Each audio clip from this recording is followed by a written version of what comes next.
No live, né? Sim, agora está começando.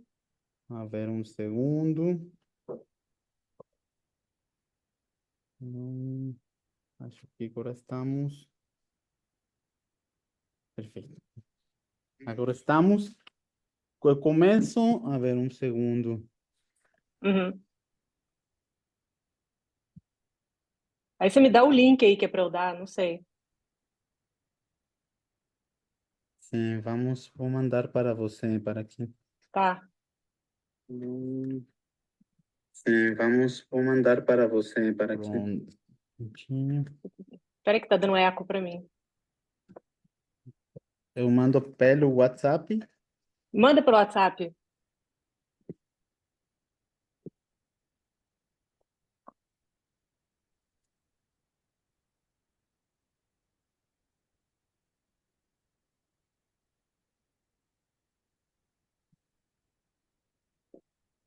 Também aqui no chat. Deixa eu ver. Tá no chat ou tá no WhatsApp? Deixa eu ver. Ah, esse Também no chat aqui, chat e peraí. WhatsApp, um segundo. Estou tentando porque está um pouquinho lento. Compartilhar. Peraí.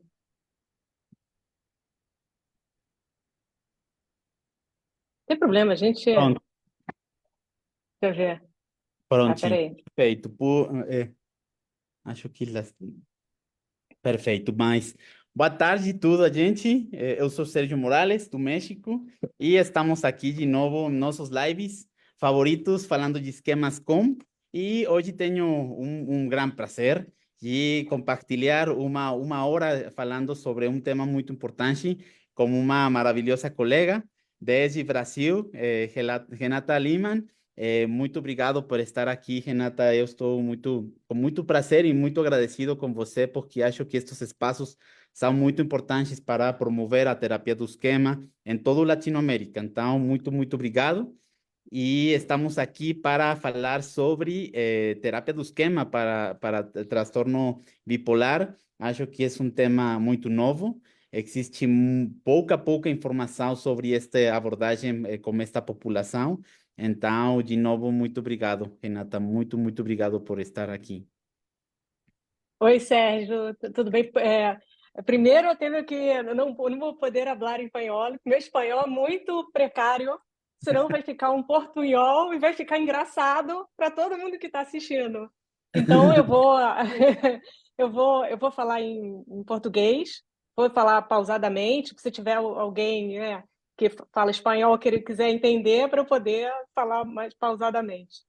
Perfeito. E queria te agradecer, é muito bom estar aqui com você, poder conversar com você sobre terapia do esquema, que é um tema que é incansável falar sobre terapia do esquema para todas as doenças e poder ter você me perguntando, me questionando na clínica e como que eu faço.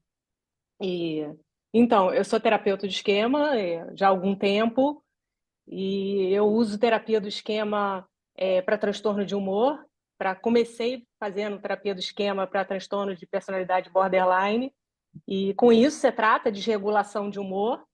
E por tratar de regulação de humor, é, te dá uma certa flexibilidade de tratar outros tipos de doenças psiquiátricas que tenham a desregulação de humor, né? Tem como tema como, como sintoma central.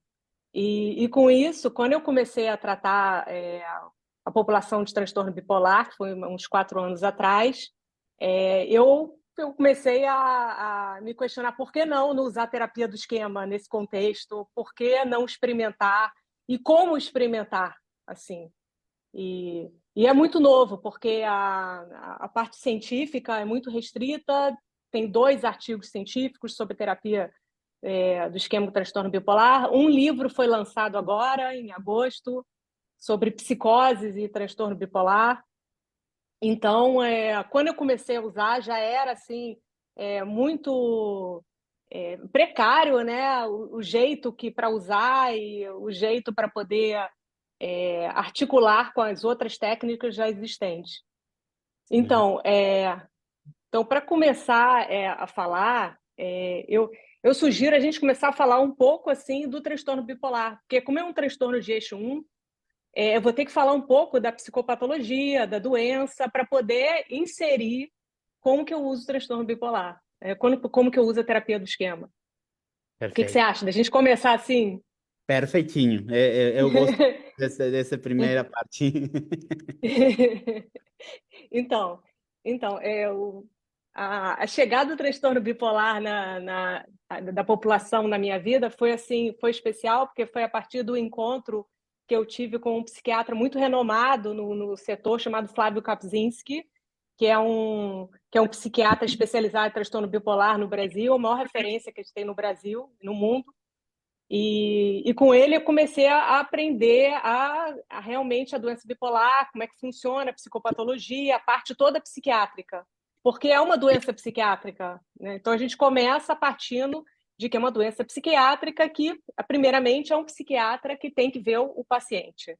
Então, aquele manejo inicial do que é o transtorno bipolar, que é a alternância do humor, né, e disfuncional, e que a pessoa entra num modo disfuncional de vida, de trabalho, de relacionamentos interpessoais, todo esse contexto, e é um transtorno que atinge 2,5% da população mundial, e com alta taxa de suicídio, em torno de 15%. E agora a gente falando aqui em setembro, né, que é prevenção ao suicídio, eu acho que é bem relevante falar sobre essa população que sofre, né? E é uma doença para a vida, é uma doença de manutenção de vida. Então, quando abre o quadro, que geralmente é em torno de 25 anos, é uma doença para se carregar assim, ao longo de uma vida. E então, o que que eu acho importante passar aqui? Assim, como a gente está falando com a maioria das pessoas, todos psicólogos e psiquiatras e pessoas que não são leigas, assim, que sabem que é o transtorno bipolar, o que eu vejo, assim?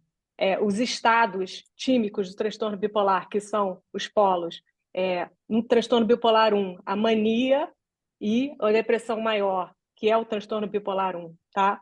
E a mania e a hipomania e a depressão, que é no transtorno bipolar 2, que é essa diferença de um e de outro. Quando envolve psicose, temos o transtorno bipolar 1. Quando não envolve psicose, temos o transtorno bipolar 2. E dentro do transtorno bipolar 2 temos o espectro. E esse espectro é grande, assim amplo, e que dentro da doença existem muitas combinações, muitas apresentações. E aí, nessas apresentações, é que realmente fica muito assim individual o tratamento de cada paciente. E então, como é que assim, você me pergunta assim, Renata, como é que você vê assim o tratamento, você como psicóloga, para tratar transtorno bipolar junto com um psiquiatra? Como é que eu faço assim? É, Você trabalha juntamente com o psiquiatra, primeiro eu vejo a estabilização toda medicamentosa que ele realiza com o paciente, que isso é essencial. Não tem como sair tratando terapia do esquema ou qualquer outro de terapia interpessoal sem a estabilização da medicação, porque isso assim é um pré-requisito para começar a tratar essa população, né? Eu diria assim que eu acho que a medicação ocupa assim um papel assim de 60, 70, se não for 80% no tratamento e à medida que eu recebo o paciente e o paciente está nesse processo de estabilização, é quando eu começo assim a abordagem daquelas terapias já com comprovações científicas, que primeiro a psicoeducação do transtorno bipolar, explicar como funciona para o paciente, a identificação de como é que é o padrão daquele paciente na doença, o padrão dele na doença. Por exemplo, tem uns que chegam que têm um padrão depressivo maior, outros que transitam mais na hipomania, outros fazem estado misto, outros ficam mais disfóricos. E isso eu acho a primeira consciência que a pessoa tem que ter, eu acho que quando entra em tratamento, é como que são meus estados dentro da doença, assim. E como é que eu chego nesse estado? Como é que eu saio? O que impacta na minha vida? O que acontece na minha vida? Toda essa autopercepção primeiro a gente tem que trazer para o paciente essa autopercepção, porque sem isso eu acho que não tem como avançar. Então, essa primeira autopercepção eu acho extremamente importante. E um trabalho, obviamente, de equipe, junto não só com o psiquiatra, mas nesse caso, não dá para fechar tanto o setting, feito a gente geralmente faz em terapia do esquema, tem que abrir um pouco, a gente precisa das informações da família, que muitas vezes aquela autopercepção, o paciente está muitas vezes inadequado socialmente, e essa percepção a gente pega na colateral, com a família, e, e, e isso existe assim um manejo de um vínculo que até falando em terapia do esquema de vínculo terapêutico é delicado, porque você abre o setting, você fala com a família, mas ao mesmo tempo você não pode perder a confiança daquele paciente, mesmo ele não estando funcional e ele não estando muitas vezes estando em psicose também, ou às vezes não estão, sem juízo crítico. Esse momento também é um momento delicado de vínculo, eu acho, nesse contato com a família. E a partir disso tudo, a partir que a pessoa começa a aderir à medicação, geralmente em torno de alguns meses, a pessoa vai se estabilizando e o indivíduo vai percebendo os prejuízos que ele teve ao longo da vida e os prejuízos de como viver também nas relações interpessoais, que é aí que eu entro, sabe, com a terapia do esquema, porque aquela coisa, a terapia do esquema é uma terapia tem a parte cognitiva que a gente trabalha, né, que é uma parte toda de TCC, mas a parte toda interpessoal, a parte de modos, a parte de esquemas, a paciente precisa estar um pouquinho mais estabilizado para a gente poder conseguir trabalhar nesse contexto. Então, o que eu começo? Eu começo a trabalhar, a conseguir primeiro identificar onde que o paciente, que momento o paciente está, como é que o paciente transita, começo a prestar atenção. Uma coisa que é importante, Sérgio, que se for fazer um paralelo assim com o transtorno de personalidade borderline. No transtorno de personalidade borderline, quando a gente quando dá uns inventários para os pacientes e faz o assessment todo dos modos e dos esquemas, o que a gente busca é a infância, o relacionamento com os pais, são as experiências precoces, as necessidades emocionais não atingidas pelo paciente. No transtorno bipolar, vai existir um componente forte que é o biológico. E essa parte biológica é o que vai, muitas vezes, determinar os esquemas e os modos. Isso que eu acho o grande diferencial da terapia, por exemplo, com border. Como assim? Você foi me perguntar, Renata, como assim? Se é um paciente que ele tem a predisposição para entrar num humor mais elevado, então, à medida que ele entra num humor mais elevado, ele não vai estar entrando nesse humor por causa de experiências passadas, por causa de traumas, e sim pela questão biológica mesmo. Você entende? Então, à medida assim que... E esse comportamento de mudanças de modos e mudanças de estados, como a gente chama, o paciente tem que ter a consciência também que faz parte da doença biológica que ele tem. Então, essa associação que eu acho um pouco que é o pulo do gato para mim, assim, no transtorno bipolar com a terapia do esquema. Que acho que diverge um pouco. Você está entendendo o que eu estou falando, assim? Sim, sim, é muito importante, Renata, porque, como você disse, a vezes, desde os prejuízos que temos sobre este transtorno, automaticamente a gente coloca uma barreira que não permite compreender o transtorno e a pessoa com transtorno não quer compartilhar essa parte como se fosse a defectividade, como se fosse algo que está, que eu, Isso, ou não que tenho, não tenho um problema, sou o problema, não? E acho que sim. por isso a importância, como você disse, terapia do esquema tem essa possibilidade de conectar mais lá que qualquer outra abordagem, não? Então, que lindo. Sim, sim. Então, e aí eu acho que a terapia do esquema entra como uma abordagem integrada às outras abordagens do transtorno bipolar. E quais são, assim, se eu for dizer aqui, eu acho que é importante contribuir, assim, a terapia, a psicoeducação, e depois tem a Interpersonal Social Rhythm, que é uma terapia, acho que você deve conhecer, da Ellen Frank. Você conhece isso? Sim, sim. Que é uma terapia já com eficácia científica randomizada comprovada. E a Family Focus Therapy também é usada no transtorno bipolar do Michaelovitz. É, outra abordagem que eu uso também, que eu acho bem interessante, que eu tenho usado a partir quando o paciente está mais estável, é o mindfulness. Uhum. O, o mindfulness, o mindfulness tem sido muito utilizado num approach integrativo à terapia do esquema. Não sei se você anda, né, essa parte da terapia contextual, do esquema, do Brockman, tem me interessado muito isso. Eu não sei como é que você vê isso. Sim, sim, eu gosto muito. Ultimamente, dos últimos anos, estamos aprofundando a importância de compartilhar e integrar diferentes estratégias, como disse, mindfulness, metaconsciência, não? Ter essa percepção do problema, dos modos que estão ativados todo o tempo com esse transtorno. Sim, sim.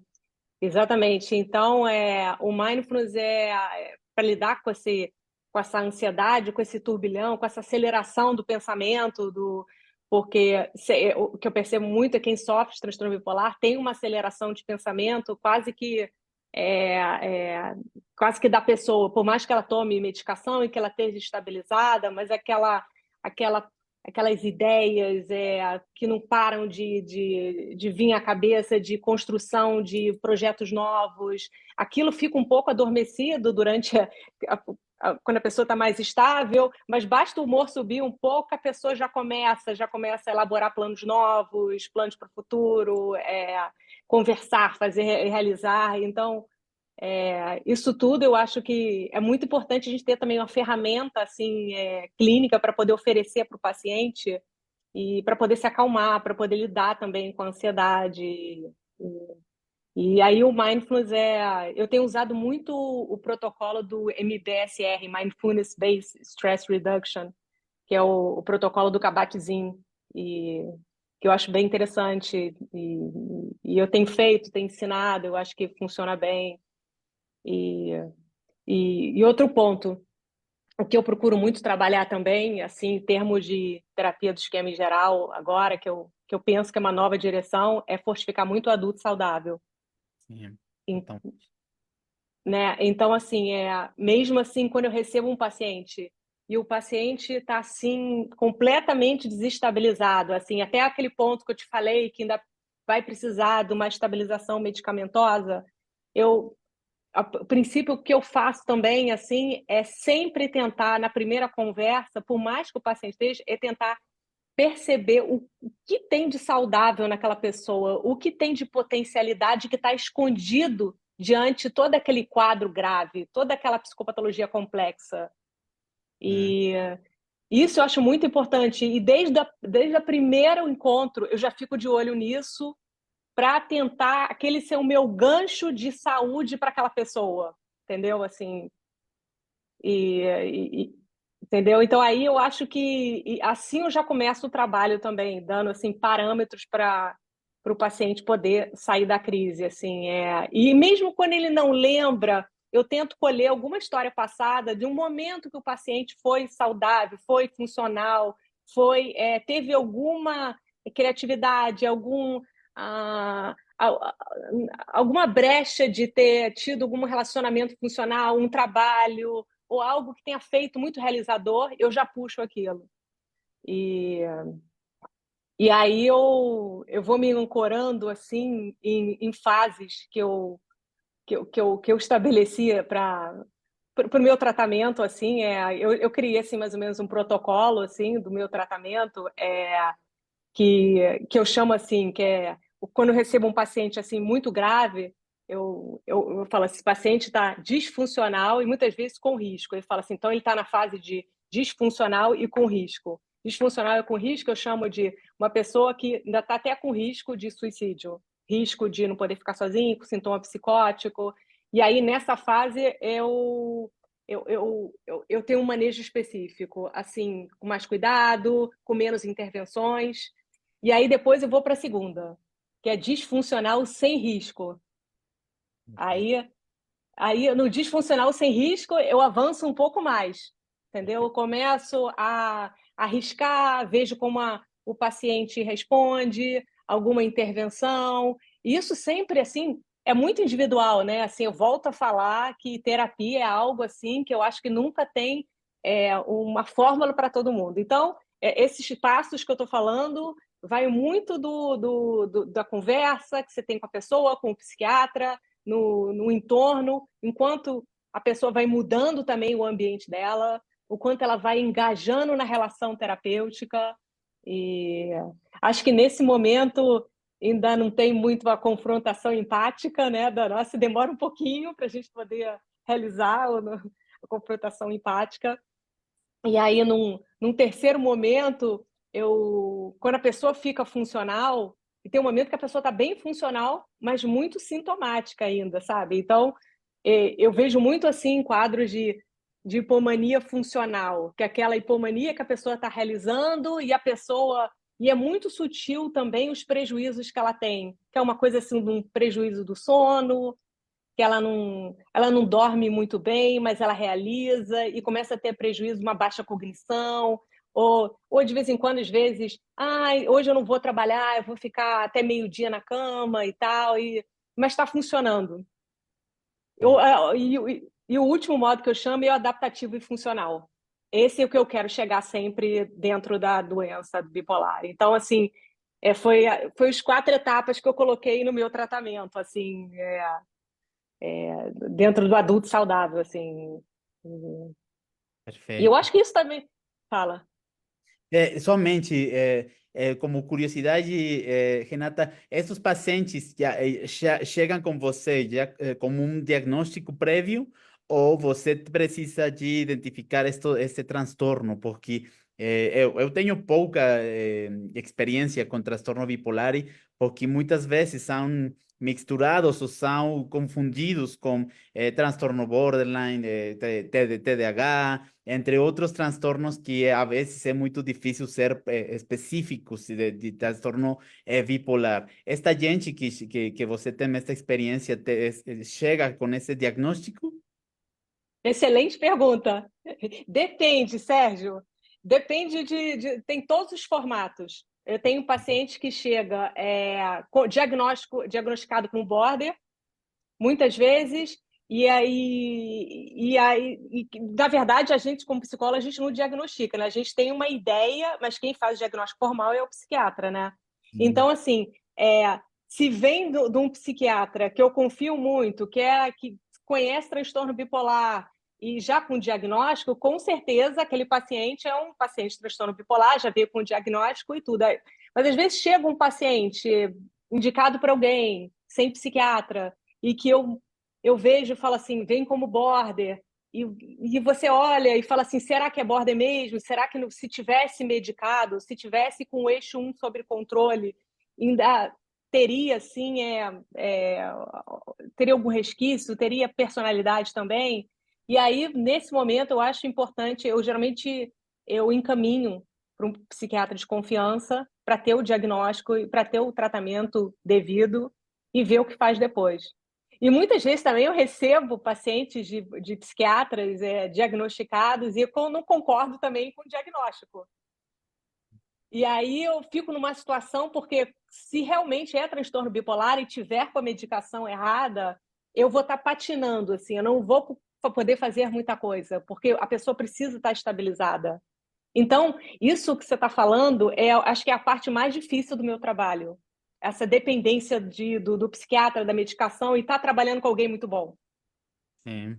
Sim, eu, por exemplo, eu trabalho em uma clínica de dependência química e temos um psiquiatra, Aham. então é mais fácil porque os pacientes estão conteúdos, né, dentro do tratamento, com seguimento do psiquiatra, mas as pessoas justamente que estão no live, muitas vezes a dificuldade, como você disse, o diagnóstico, porque eu posso trabalhá-lo como um paciente borderline, y estos picos do estado de ânimo, a vezes há um obstáculo muito forte, não? E depois de tempo, agora entendo, tem um transtorno bipolar, não? Tem que, por isso o transtorno borderline é diferente e começamos a compreender, mas de primeiro momento, acho que, como você disse, essa é uma dificuldade, porque que de todos estes transtornos realmente é. É uma psicopatologia complexa. E eu sei, você trabalha com adição, né, com transtorno de uso de substância, e que vem muito como comorbidade do transtorno bipolar. Totalmente. E, exato, e o transtorno bipolar, ele aparece muitas vezes com o uso da substância. Sim. Então, eu imagino que na sua clínica o que você deve ver também será que é um transtorno de uso de substância sozinho, ou se ele é comorbidade do bipolar? Isso, isso, né, fica um pouco assim. Eu imagino que você deve passar muito isso lá na clínica, né? E, sobretudo que ocultam, dificultam o tratamento porque muitas vezes o consumo é um jeito de controlar seu estado de ânimo, não? Estão com depressão, começam a usar estimulantes, não? Estão com hipomania ou mania e começam com drogas depressoras e a vezes passam meses, inclusive anos, não? E é muito difícil. Eu estava... Que interessante que sua experiência tenha esse tipo dos pacientes, mas que as pessoas saibam que a dificuldade é para todos, precisamos ser muito específicos.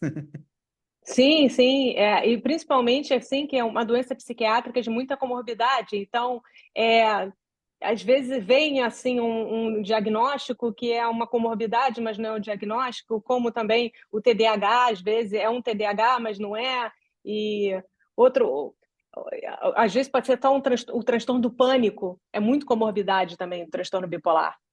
Ok.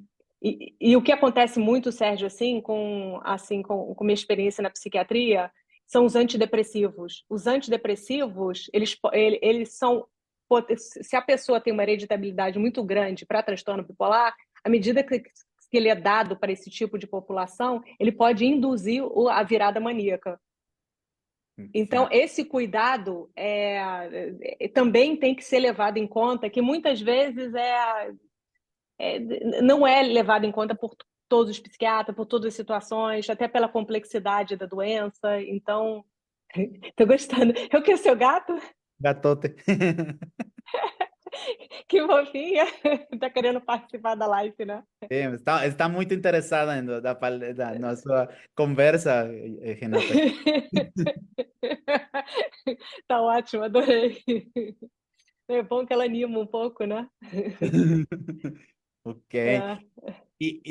Por exemplo, Renata, com esses pacientes, como disse, o tratamento psiquiátrico está focado muito no estado do ânimo. O que acontece, para todos os colegas, o que acontece com nós? Qual é nosso rol principal? Porque a vezes achamos que nós vamos a tratar o transtorno bipolar para mim, a vezes é difícil, somos terapeutas de diferentes situações relacionadas com transtorno bipolar, mas o tratamento farmacológico aqui é dos principais elementos para tratar esta terapia. Sim, Terapeuta do esquema, que alcances a palavra, como que alcance temos como terapeutas com transtorno bipolar. sim, o alcance é mais limitado, isso que você quis dizer, né? Sim, exatamente. Estamos limitados, tal, precisamos focar-nos, por exemplo, como disse, nos sintomas de ansiedade, nos sintomas de depressão, ou quando está na mania, ou que temas precisamos trabalhar nós como terapeutas. Então, que eu acho? Assim, é aquilo que eu te falei. Eu acho que primeiro é complicado isso. O que precisamos trabalhar? Porque aquilo que eu te falei, cada paciente apresenta de uma maneira diferente. Então, assim, o que eu faço que eu acho muito interessante? Existe uma curva da afetividade no transtorno bipolar, que é uma curva que eu teria que mostrar até no gráfico, assim, eu não sei se você sabe o que é a curva da afetividade. Sim, sim, sim. Então, eu peço para o paciente colocar como funciona dele. E aí ele coloca para mim, e dentro do funcionamento dele, eu peço para colocar em anos. Como é que funciona o padrão da doença dele, e aí ele começa a descrever muito para mim os episódios de hipomania, de depressão, de ansiedade, e eu pergunto de substância, eu pergunto tento levantar alguma questão de TDAH, transtorno alimentar, que muitas vezes aparece junto também. E aí eu acho que a partir daí você tem uma conceptualização toda do caso da pessoa, para poder ter um todo e saber como que você vai começar. Isso que você me perguntou, né? Como começar com, né? Exatamente. Qual é os primeiros passos que preciso fazer como terapeuta? Sim, os primeiros passos, eu acho, primeiro, é estabilizar o humor. Isso, assim, é essencial. Antes de estabilizar o humor, não dá para fazer nada. Então, assim, a pessoa veio com uma instabilidade do humor. Então, aí, estabilizou o humor. Depois que estabilizou o humor, muitas vezes ainda tem ansiedade, né? Ainda tem ansiedade que você tem que lidar, até aquela ansiedade que ficou no sentido de o que vai acontecer comigo agora? Será que eu vou continuar a ficar estável? Será que eu não vou? E já vira até um medo da doença, muitas vezes, né? Assim, então, você já fica tendo que manejar até os prejuízos do próprio estado que a pessoa passou um tempão. Então, assim, você tem que ir por partes. Você vai pelo mais difícil, aí você vai tratando aos poucos o que vai vindo, de acordo com cada paciente. Então, você vai para o mais grave e vai tratando e vai vendo o que vai sobrando, né, no caminho. Então, acho que um pouco o raciocínio é um pouco assim, no meu caso, a meu ver. Faz Perfeito. sentido? Sim, e quais são os desafios mais complexos, Renata? Os desafios que você disse, meu Deus, eu não sei o que fazer, e que a experiência foi Então, desafiando seu estilo. Então, acho que agora um grande desafio é o seguinte: tem vindo muitos pacientes com um transtorno bipolar grave e que a gente tenta estabilizar na clínica, somente o psiquiatra que eu trabalho, e chega um ponto que o transtorno bipolar está estabilizado, mas mesmo assim aquilo não é mais um diagnóstico de transtorno bipolar, aparecem outros sintomas que, que é o autismo 1 no adulto, que tem sido muito. A gente tem visto muito diagnóstico de autismo no adulto. Você tem tido na clínica bastante? Que é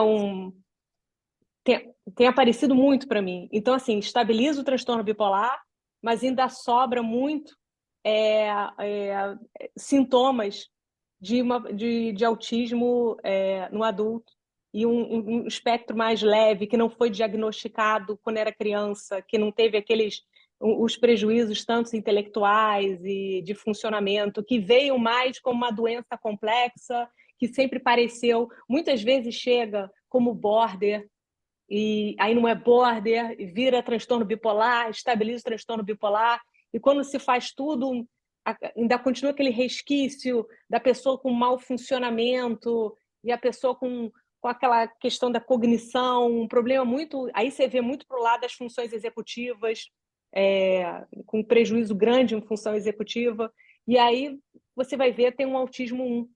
E nisso é o que a gente tem estudado, uma linha de pesquisa que eu estou fazendo parte, e eu acabei de escrever um artigo junto com o meu grupo sobre o overlap do transtorno bipolar com o autismo.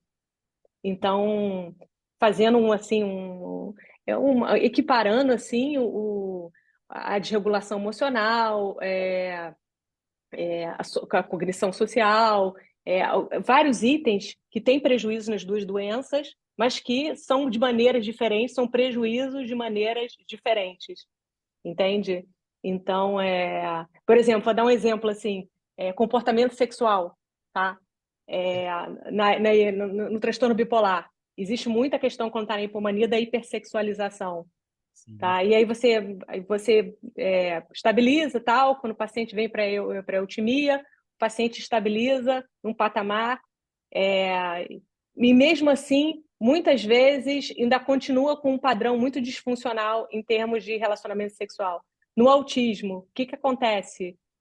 Muitas vezes eles se engajam em situações de risco, em situações não convencionais, só para ter aceitação dos pares, né, num contexto, porque tem muita dificuldade no relacionamento social.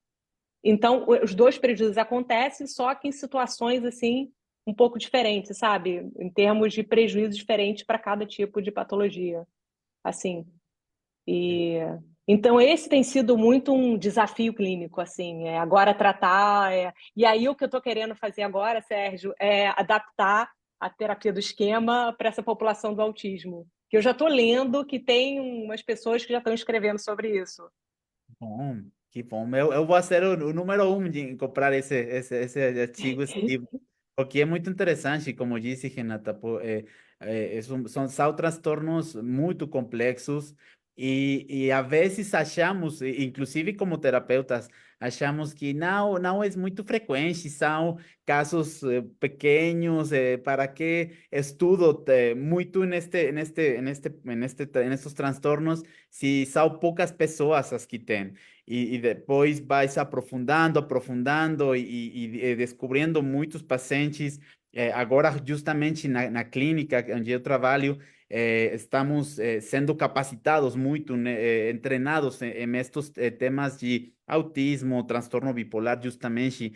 E agora entendemos muitos diagnósticos que antes eram subdiagnosticados, não? Como de Sim, borderline, TDAH ou autismo, e que são coisas que compartilham sintomas e que dificultam este tratamento, e a esperança das pessoas pues, termina sendo esses pronósticos muito tristes, não? Agora, com estas pesquisas, com estes colegas, ou como você que está aprofundando neste tema, acho que para estas pessoas é uma esperança de eu posso mudar, isto pode acabar, não é uma sentença de morte, porque eu percebo muito nos sim, pacientes que têm transtorno bipolar como se fosse um diagnóstico de uma doença mortal, como câncer, diabetes muito complexa, como se fosse eu vou morrer, eu vou ficar louco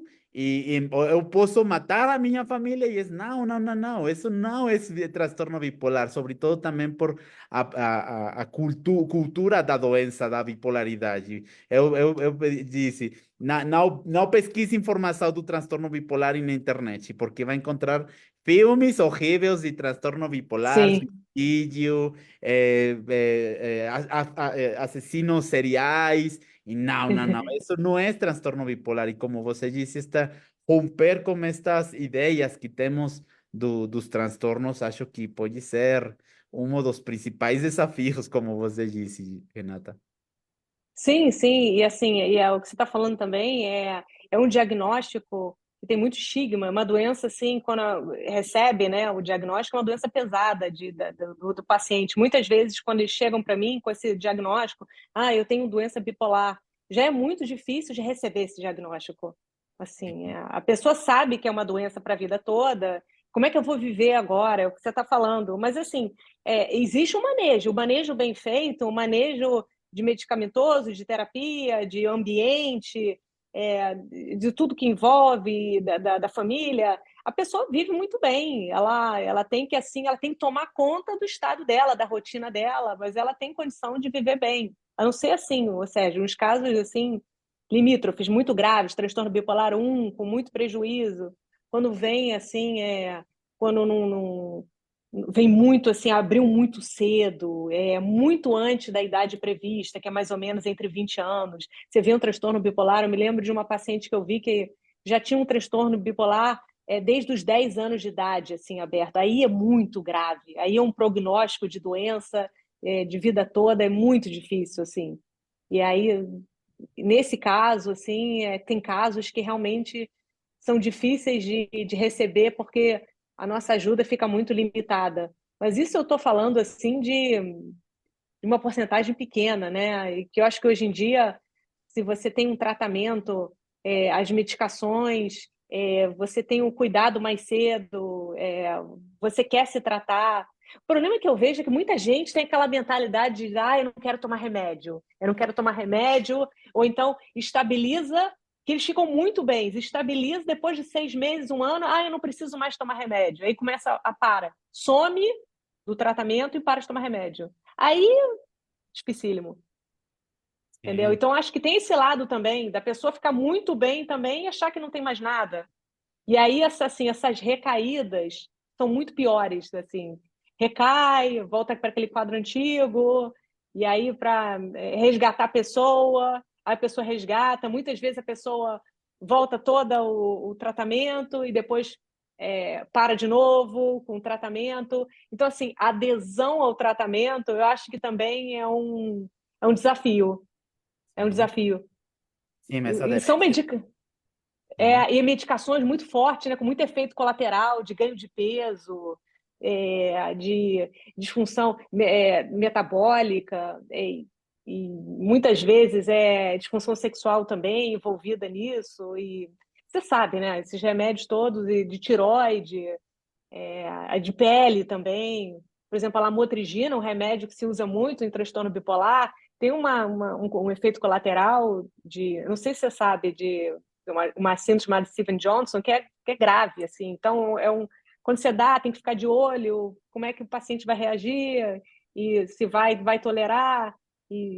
Então, isso tudo eu acho que é complexo, assim, uma manutenção. E existe dedicação dos profissionais que trabalham também, né? Eu acho que conhecimento e dedicação, eu acho que isso tudo é importante.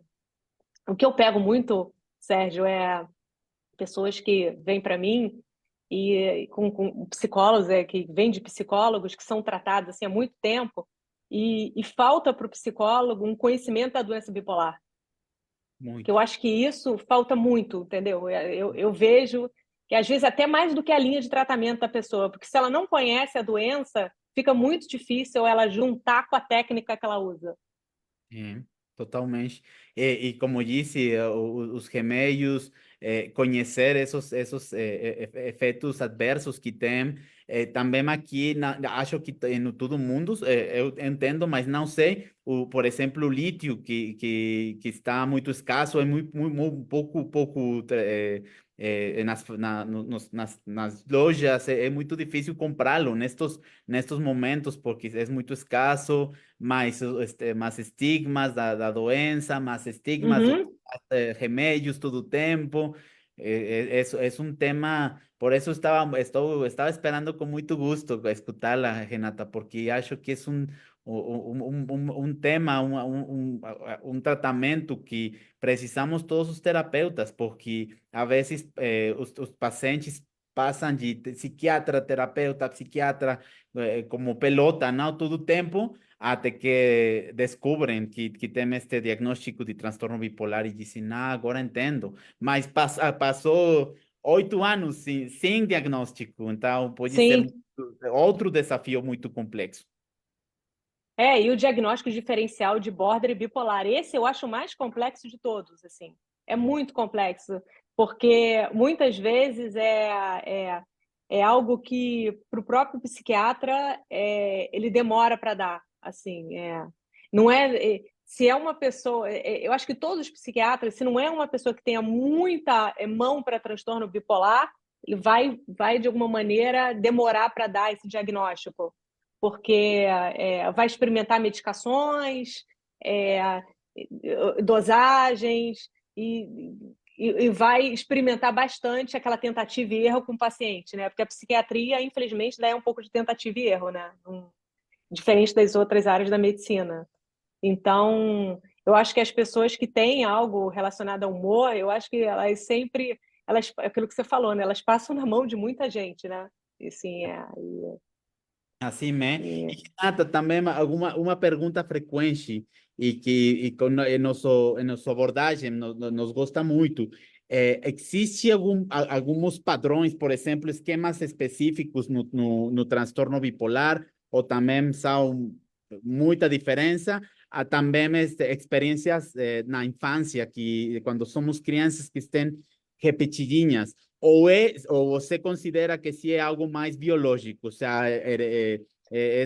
por meus pais ou mis avós, é uma situação esqueci a palavra, como vulnerabilidade biológica, ou realmente sim essas pessoas vivem diferentes experiências desde nosso modelo, não? Apego, esquemas. Não, elas vivem exatamente igual o nosso modelo. Com certeza, eu acho que tem um pouco das duas coisas. Assim, com certeza tem aquelas experiências adquiridas já a partir da infância, das figuras, e tem a parte toda da biologia, assim, que a biologia empurra para ter certos esquemas e modos. O que eu percebo muito dos modos no transtorno bipolar? Que eu percebo, assim, muito? Assim, a maior, assim, quase assim, 95%, quando entra numa hipomania, tem o modo do entitlement, do engrandecedor.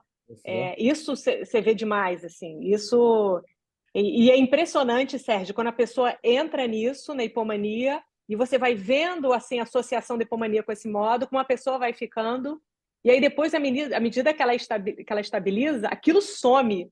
E a pessoa quase nem se reconhece. Ela fala assim: nossa, eu fui assim arrogante com você, eu fui arrogante com as pessoas, que é algo que assim ela transita tão diferentemente para o estado anterior, que assim essa discrepância a gente não vê quando a biologia não está envolvida, entende? Porque em outras patologias a gente vê a transição de modo e a pessoa é o lado da pessoa ali, né? Que a gente está acostumada, mas não. E outra coisa, a mesma coisa com o estado deprimido, no estado depressivo, aquela coisa do pessimismo, do estado que a pessoa entra muito pessimista, defectividade. A defectividade vem muito forte na depressão. E quando a depressão é manejada, aquilo praticamente às vezes some. E isso, Perfeito. assim, é algo assim que você fica, assim, se questionando a pergunta até que você me falou, entende? Assim, que você me perguntou, poxa, será que isso aí foi formado na infância ou é ligado à biologia? Se está sumindo agora, quando é manejado a depressão?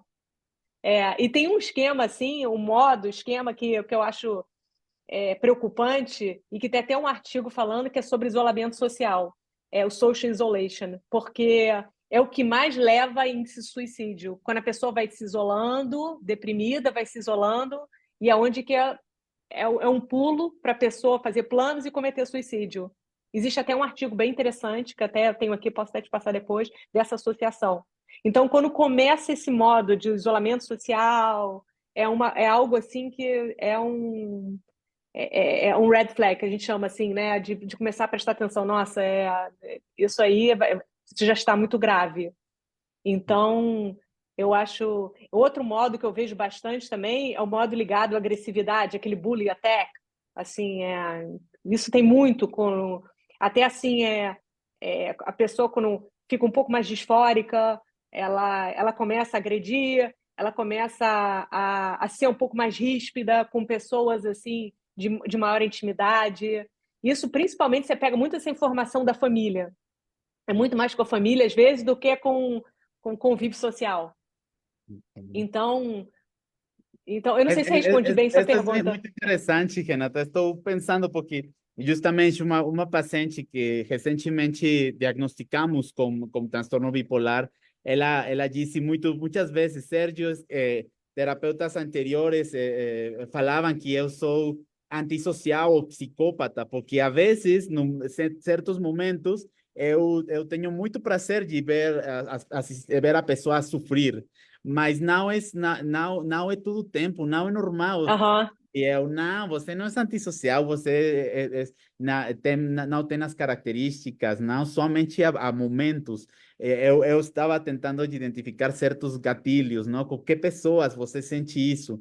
E foi muito depois que foi relacionado como um transtorno bipolar, não? Então, você agora que disse este modo de engrandecedor, de agressivo, totalmente faz sentido dizer, Sérgio, e como você disse, Renata, nós como terapeutas precisamos compreender estas coisas, porque pode ser muito diferente de ser uma pessoa, você é um antissocial, um narcisista, não? Ou Uhum. você tem um transtorno borderline, ou você é autista, quando Sim. te vas e tem um transtorno bipolar, a pessoa todo o tempo estamos dando de comer a essa defectividade, esse isolamento, e a pessoa sente que é totalmente diferente, não? Inclusive em grupos de borderline, alguns desses pacientes dizem que eu sou um borderline, pior que borderline, porque não pertenço aqui, tampouco acá, então, que interessante, Renata.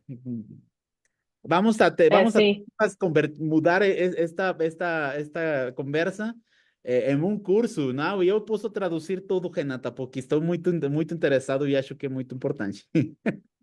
Ai, que bom, não, que bom. Eu acho que essa minha experiência eu até assim, eu tenho até como curso, assim, eu tenho até umas apresentações, e quando você me chamou, eu falei, será que eu faço uma apresentação? Ou será que a gente conversa? Só que assim, as pessoas que vão assistir, ficar em forma de apresentação ficaria muito monótono e tal. Mas Claro. tem muita informação boa para passar, assim, dessa articulação das terapias já existentes com a inserção do esquema, dessa parte biológica desses casos complexos. Eu acho que é algo assim que dá muita discussão e é muito bom aqui estar com você para poder a gente discutir, a gente poder amadurecer ideias juntas, passar para os outros, pessoas poderem fazer perguntas e a gente poder até divulgar isso dentro da terapia do esquema, né? Da sociedade terapia do esquema, até aí do México e para os colegas e tal. Eu acho super interessante, né?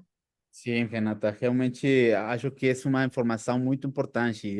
A vezes achamos que sabemos, mas para um psiquiatra, para um psicólogo é muito difícil, não? E para a pessoa acho que pior, porque a pessoa está todo o tempo com que tenho, que acontece comigo, não?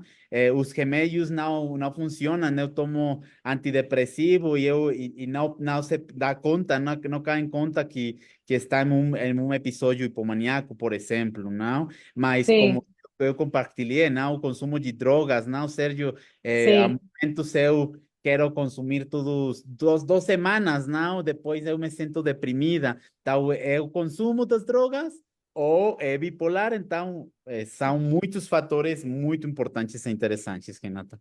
Sim, sim, sim, exato. Também a gente que está aqui no live, se tem Ah, alguma pergunta antes de terminar, o tempo passou voando, mas Wanda, né? estamos aqui. Se vocês têm alguma dúvida, vou falar mais tarde com Renata se fazemos alguma parte 2. Renata, eu acho que pode ser mais produtivo, algum curso específico com colegas, não? Agora que vem o dia de terapia do esquema, oficialmente 12 de outubro, uma semana Aham.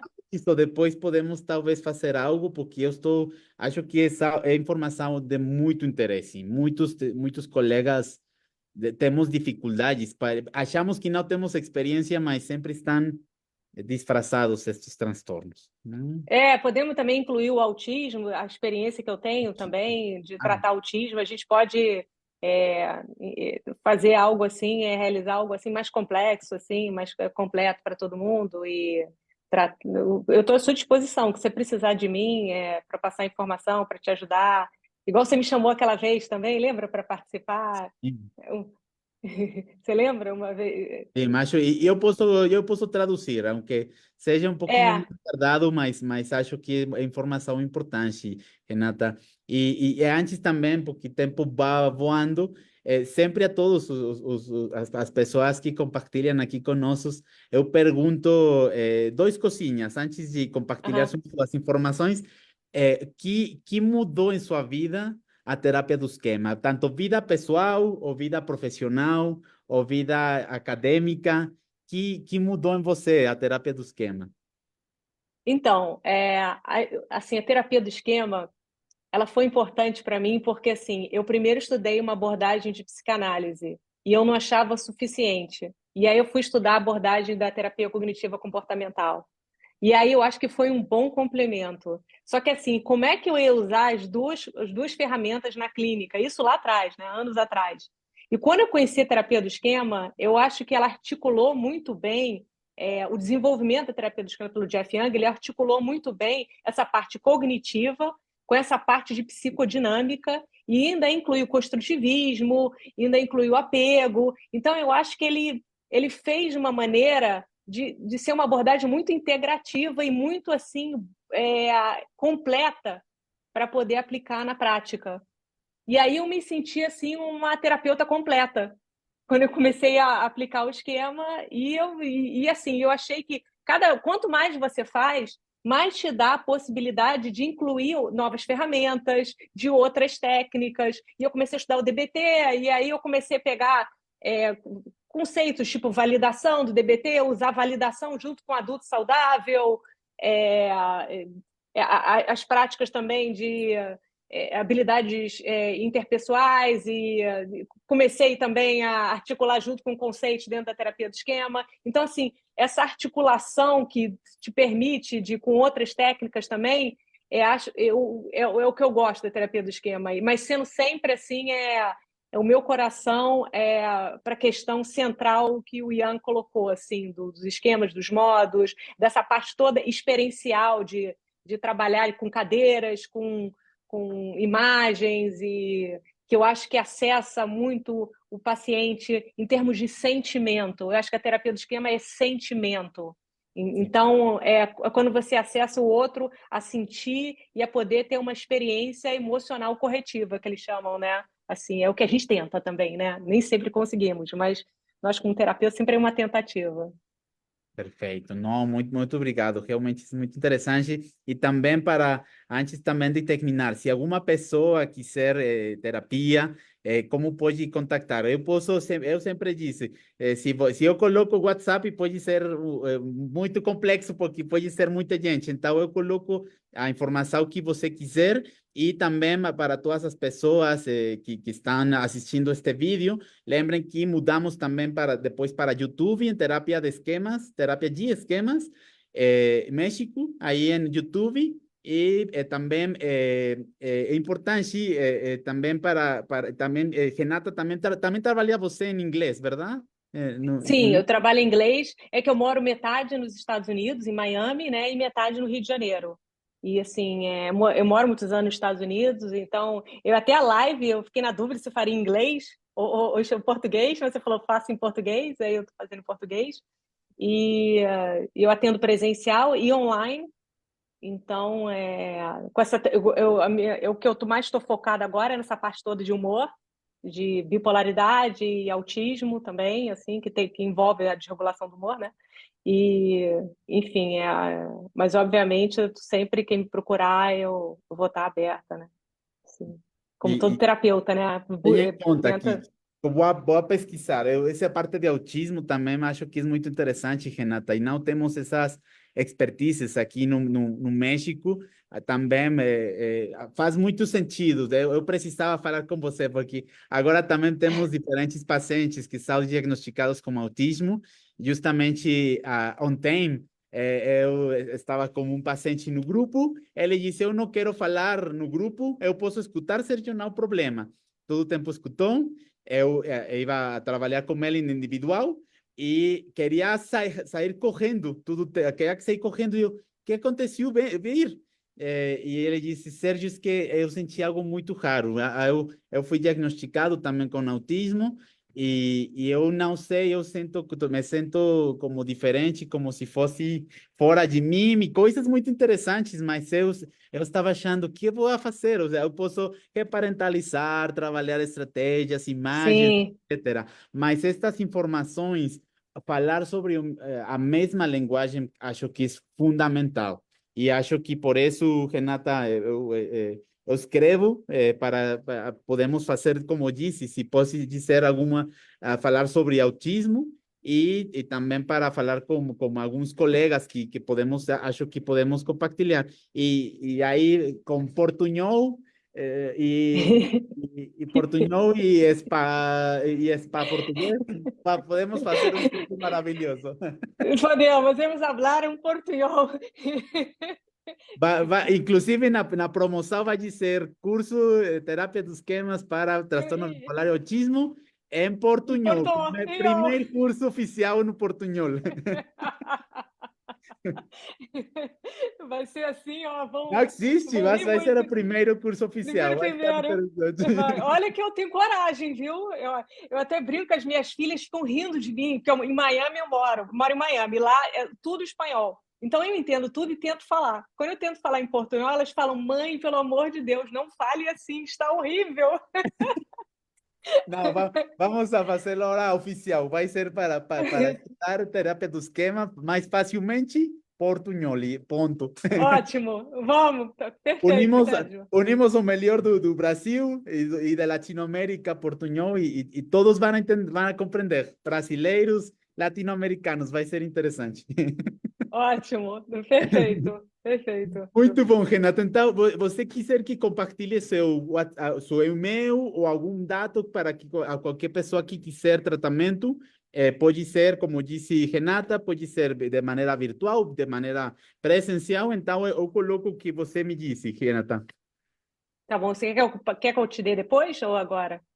Se você Eu quiser posso te dar depois? mandar-me, e eu mando para que esteja na É, descrição, vai estar na descrição, e para não roubar mais seu tempo, eu poderia estar aqui 3 horas, Renata, é muito interessante, mas que acho que bom. temos muitas coisas que organizar. Então, de novo, Vamos. obrigado, Renata, muito obrigado a tua gente que está aqui, muitos abraços para todos, e eu agradeço muito que estejam esta hora aqui conosco e escutar esta conversa maravilhosa com você, Renata. Eu agradeço muito. Um abraço muito grande Obrigada, hein, a Sérgio. Eu que você. agradeço muito também. Muito Ao obrigada, hein? contrário, Muitas qualquer coisa, graças. aí tem meus datas. E de novo, muito agradecido com você, Renata. Foi uma hora maravilhosa. Muito É, obrigado. foi um grande prazer. Graças. Hasta luego. Hasta luego. Tá. Muitos Tchau. abraços. Tchau, tchau. Tchau, tchau.